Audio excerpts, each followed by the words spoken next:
嗨，大家好，我是安竹。经过了前面几部教学影片，相信大家对蜜角色的捏脸已经有了一定的认知。这次我们又来到自由度最高，同时也是最困难的部分——画头发。这次会先讲解4种发型，分享简单的画图流程。没有画图基础的朋友们也可以多多尝试哦。在影片开始之前，别忘了按下喜欢、订阅并打开小铃铛，还有用手机按下粉丝热推，之后才不会错过有关朋友收集的影片哦。首先是第一种发型，动漫角色常见的 M 字刘海。那我参考的角色是迪士尼扭曲仙境的 Lido。作画的时候想要找参考资料，推荐可以找 Q 版人物的图片，像是粘土人或是 LINE 贴图之类的就很不错，可以更贴近蜜角色的比例。画图的时候不用太执着于精细的发丝，首先要以大块面为优先，推荐大家一开始都先用黑色，粗度选择2或是3，用画圈的方式圈出一块一块的形状，先圈出中间的刘海，只要改变左右方向或是形状，就可以做出不同角色的发型，然后圈出2侧的头发，再加上鬓角。很多角色会在这边有这种修饰脸型2侧的发片。如果你很在意左右对称的话，也可以使用选取工具来复制反转，最后才会补完头顶的形状，然后使用油漆桶把整个头发都变成色块，补上没有填满的地方。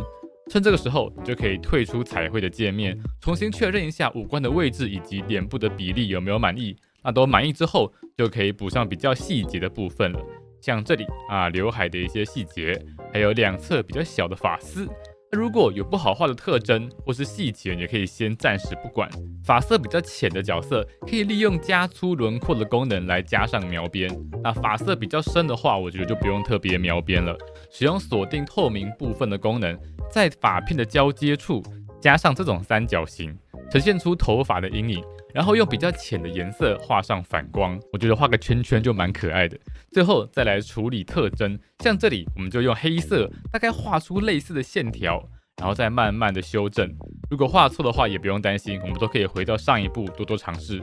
形状确定之后呢，再用油漆桶倒入阴影的颜色，最后呢打开锁定透明功能，把亮部上色，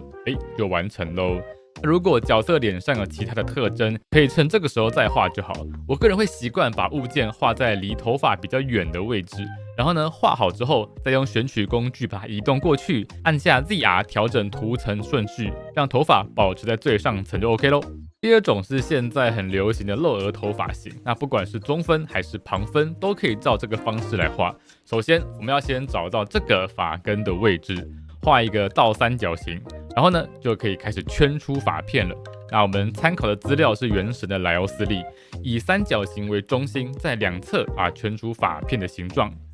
再加上鬓角，然后补上中间的发片，